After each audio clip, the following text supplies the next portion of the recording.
एक आदमी था और बहुत बड़ा सुनार था, वो जौहरी था। उसका इंतकाल हो गया।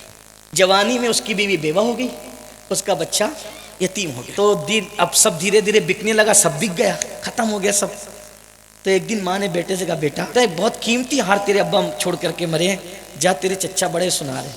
वो भी चच्चा के पास हार लेके पहुंचागा। चच्चा मेरी अम्मी कहती है अब्बा ने बड़ा कीमती हार छोड़ा है, अगर सही कीमत मिल गई तो हम एक नई दुकान शुरू कर देंगे। चच्चा था होशियार, दयानतदार, ईमानदार।